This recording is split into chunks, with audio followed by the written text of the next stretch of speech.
this is a completed top, and I do use cedar on the inside of a spruce top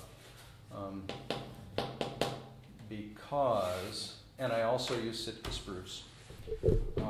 The thing is that spruce is very translucent, and when you get down to the thicknesses that you're talking about, you know, that doesn't show through very much.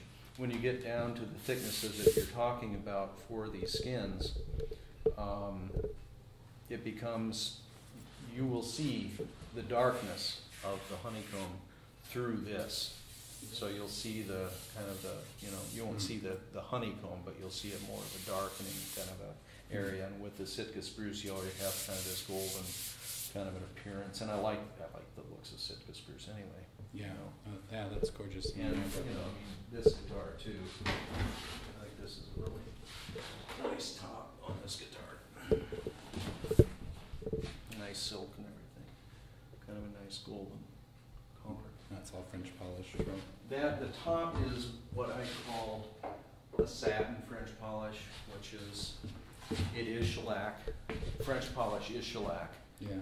And in fact, that's probably even thinner than what a regular rub French polish would be. I spray that on, and then I level it and rub it out with 4/0 steel wool. Yeah, it looks good. You know, I like that. And it's very thin. It's extremely thin. If I rubbed it just a little bit more, you'd start getting bare wood. Yeah. You know?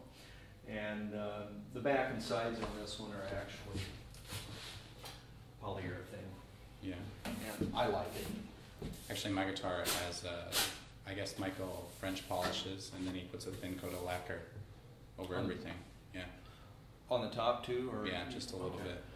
But it's still to the point where, like, if I touch the top with my fingernails, a little dented. And this is, well, like I said, this guitar, this was one that I took to build for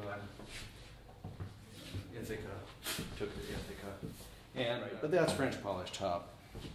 And then this is, I'm doing a water-based lacquer on the back and sides. Yeah. It's just, French polish is so fragile. Yeah. I mean, I'll do French polish all around, and, but, you know, like, there's a guy at, I did go to the Chet Atkins Appreciation Society convention. I think they call it CAS, Chet Atkins Society. And there was a guy there that showed me his classical guitar, and the builder had retouched up the finish. It was a French polish, and because he had some marks in it. And it had been about a year since that had been done. And it was hot, you know, it was in Nashville in the summer, in July. And he didn't have it in the car very long in his case, but, you know, he pulled it out, and it was just frosty in various areas. And it was the little hairs on the case that had made these impressions on the guitar. And I said, yep, that's French polish. Yeah. You know? And that was even a year after it had been, you know, redone. So I just say, you know, I'll do French polish all over you if you want, but I think the best is to do a lacquer on the back and sides, so you don't have to worry about body heat and pressure and everything, and then the top can be French polish. Yeah. And I do a color too for the, I put color into the, I use a shellac that already is a natural color. This is maple. Mm-hmm.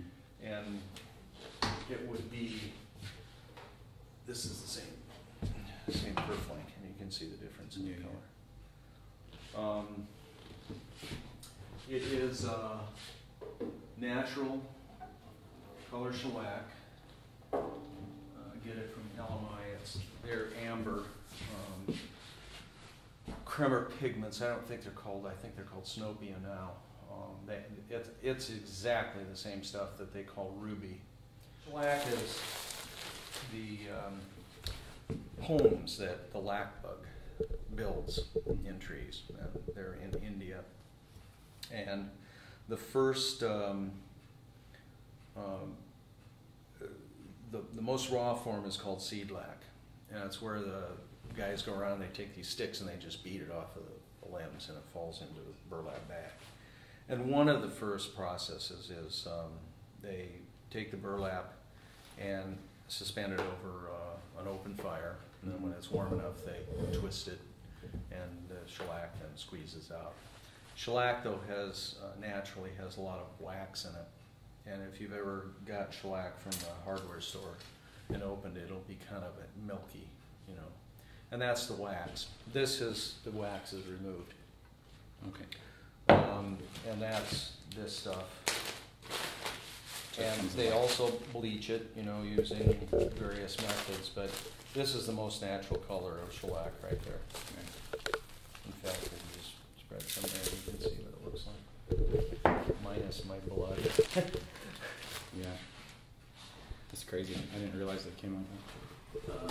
When they bleach it, this isn't the palest, but it's fairly, you know, this is like, you